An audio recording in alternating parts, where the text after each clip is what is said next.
নমস্কার, কেমন আছেন সবাই? সঙ্গীতার গল্পকথা নতুন আরও একটি ভিডিওতে সবাইকে স্বাগত। আশা করছি যে যেখান থেকে আমার ভিডিওটা দেখছেন সবাই খুব ভালো আছেন, আমরাও খুব ভালো আছি। আজ বৃহস্পতিবার, তো জানেনই আপনারা কদিন অম্বুবাচী চললো।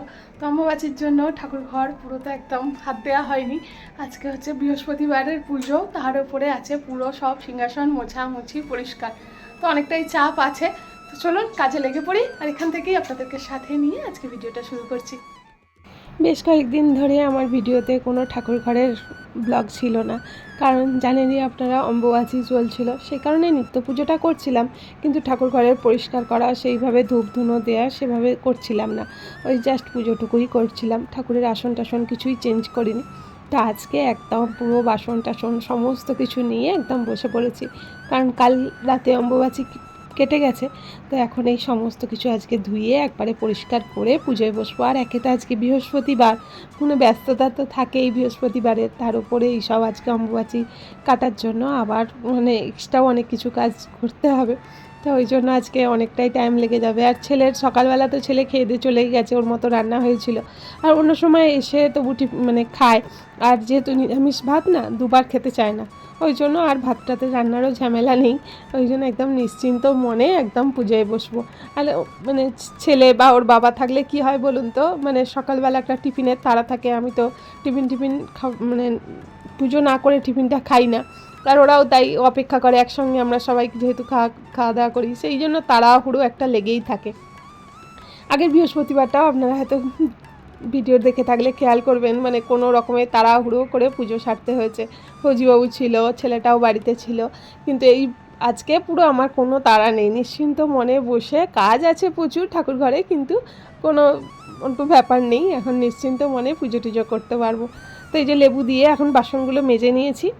এই দেখুন আমার ঠাকুর ঘরের হাল। পুরনো যে সমস্ত কাপড়গুলো পাতা ছিল সেইগুলো সমস্ত কিছু চেঞ্জ করে নতুন আজকে কাপড় টাপড়গুলো পেতে দিলাম। আর এইগুলো পূর্যবাবু থাকায় সিংহাসনটা পরিষ্কার করেছিলাম, তখন এই মালা টালাগুলো সব খুলে রেখেছিলাম, আর্টিফিশিয়াল মালাগুলো তখন কেচে রেখেছিলাম। তো আর অম্বুবাচী পড়বে বলে আর এগুলো লাগানো হয়নি, তো আজকে একদম নতুন করে সমস্ত কিছুটা পেতে দিলাম। অম্বুবাচী চলাকালীন যেহেতু শুধু ঠাকুরের নিত্য শুধু ভোগটাই দিচ্ছিলাম, সেই জন্য বেশি সময় লাগতো না, কিন্তু কোনো রকমের তাড়াহুড়ো পুজোটা হতো। তো আজকে একদম মন ভরে মনের মতো করে পুজোটা কমপ্লিট করলাম।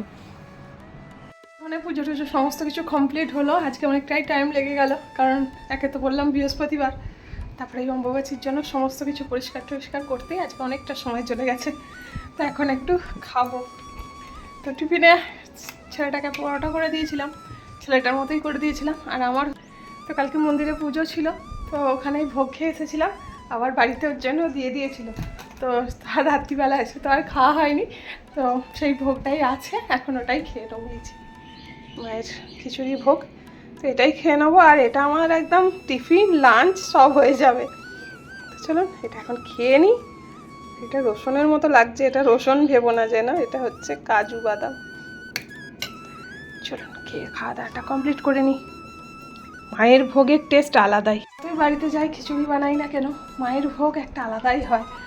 আগের মাসের কথাটা মনে পড়ে যাচ্ছে। আগের মাসে অমাবস্যাতে বাড়িতে ছিলাম, আর বাড়িতেও ওরকম ওখানে কালী মায়ের কাছে ওখানে ভোগ হয়। তো ফৌজিবাবু নিয়ে এসেছিলো, একটা এরকম কৌটোতেই এক কৌটো এনেছিল, সবাই মিলে, আমি, ভাই, ফৌজিবাবু, ছেলেটা, শাশুড়ি মা, সবাই মিলে ওই খিচুড়ি প্রসাদ যেন অমৃত লেগেছিল। সবাই মিলে খুব সুন্দরভাবে খাওয়া হয়েছিল, তো সেটাই মনে হচ্ছে। তো চলুন খাওয়া দাওয়াটা কমপ্লিট করে নিই। তো দুপুরের কাজটা সমস্ত কিছু কমপ্লিট হয়ে গেছে, ছেলেও এখনও আসেনি, হাতে কিছুটা সময় আছে। সকালবেলা তাড়াহুড়োর জন্য আর আলতা পরার মতো আর সময় হয়নি, ভাবলাম এখন এবার একটু আলতাটা পরে নিই। আর এই আলতা ফৌজিবাবু থাকলে তো পরাই হয় না, শুধু খ্যাচখ্যাচ করে, এই চতুর্দিকে দাগ হয়ে যায় বলে। আমার খুব ভালো লাগে এই আলতা পরতে, জ্যৈষ্ঠ মাসটাও সেই মঙ্গলবার ছিল, তো এই মঙ্গলবার দিনগুলো, এই বৃহস্পতিবার দিনগুলো বেশ একটু আলতা পরতে বেশ ভালোই লাগে। তো বাড়ি থেকে এবারে ওই জন্য বেশি করে আলতা নিয়ে চলে এসেছি। তো আজকে আলতা পরতে পরতে ফৌজিবাবুর কথাই খুব মনে হচ্ছে, থাকলে সঙ্গে সদ্যবার শুধু এই চতুর্দিকে দাগ হয়ে যায়, এই বাথরুমের দাগ হয়ে যায়, এই শুধু করতে থাকে। আজকে পুজোতে অনেকটা টাইম লেগেছে ঠিকই, কিন্তু রান্না বান্না নেই বলে বেশ যেন মনে হচ্ছে একটু হালকাই লাগছে। কারণ আবার দেখবেন এই এতক্ষণ পুজো করতে করতে তো আজকে প্রায় 12টা বেজেই গিয়েছিল।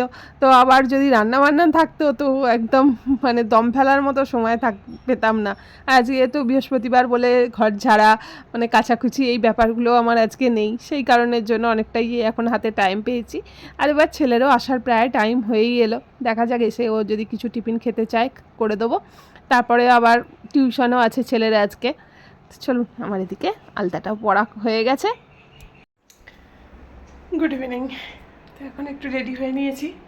ছেলের টিউশন আজকে পরপর 2টো টিউশন আছে, তো ওই জন্য ও আগেই চলে গিয়েছে। 4টে থেকে টিউশন ছিল, তো একটা টিউশন তো শেষ হওয়ারই সময় এসেই গেছে। তো এই কারণের জন্য আবার আমিও রেডি হয়ে নিয়েছি। এবার আমি যাব একবারে, আরেকটা টিউশন আছে ওটা নিয়ে করিয়ে একবারে ফিরবো। তো একবারে 2টো টিউশন একসঙ্গে গেলে কি হয়, অনেকটা টাইম আমাকে ওয়েট করতে হয়। তো ওই জন্য যেহেতু ওটা বিকালের দিকে 4টে থেকে শুরু হয়, তো ওই জন্য ওটা একাই চলে যায়, তারপরে আমি আবার যাই। তো চলুন, এতদিন তো ফৌজিবাবুর ছিল ডিউটিগুলো, ফৌজিবাবুই করছিল। তো এবার থেকে আজ থেকে পুরো টোটালি একদম চাপ চলে এসেছে, সকাল থেকে পুরো একদম। তো চলুন যা যাক, বেরিয়ে পড়ি। আকাশের অবস্থা খুব একটা ভালো নেই, পুরো মেঘলা মেঘলা পড়ছে। যাক যাই, তবু দেখা যাক কি আর করা যাবে, যেতে তো হবে, বৃষ্টি হলেও যেতেই হবে। চলুন যাই, এখন বেরিয়ে পড়ি ঝটপট। ছেলে টিউশন থেকে বেরিয়ে এখন একটু জামা কাপড় কিনতে চলে এসেছি গলুবাবুর জন্য, কারণ শুক্রবার রথ আছে, ওই কারণে গলুবাবুর একটু জামা টামা কিনতে হবে। এই মানে অম্বুবাচী চলছিল, আমি অম্বুবাচী কাটলেই একবারে কিনবো, ওই কারণের জন্য কেনা হয়নি। আর দেখুন জগন্নাথ দেবগুলো কি সুন্দর লাগছে না। এই দোকানটায় যে মন্দিরটায় আসি, কালী মন্দিরটায়, তারই উল্টো দিকে এই দোকানটা। তো খুব সুন্দর সুন্দর জিনিস পাওয়া যায়, ঠাকুরের সমস্তটাই এখানে পাওয়া যায়। এই যে গলুবাবুর জন্যে হালকা পাতলা একটা জামা নিয়ে নিচ্ছি, কারণ এখন তো গরম আছে। তো এই জামাটা খুব সুন্দর, বেশ পছন্দও হয়েছে, তো এইটাই এখন নিয়ে নেব। আর আজকের মতো এখানেই বিদায় নিচ্ছি। সবাই ভালো থাকবেন, সুস্থ থাকবেন, দেখা হবে আবার একটা নতুন ভিডিও নিয়ে। আর আমার ভিডিওর কোনো অংশ যদি ভালো লেগে থাকে অবশ্যই একটা লাইক কমেন্ট করে জানাবেন। টাটা।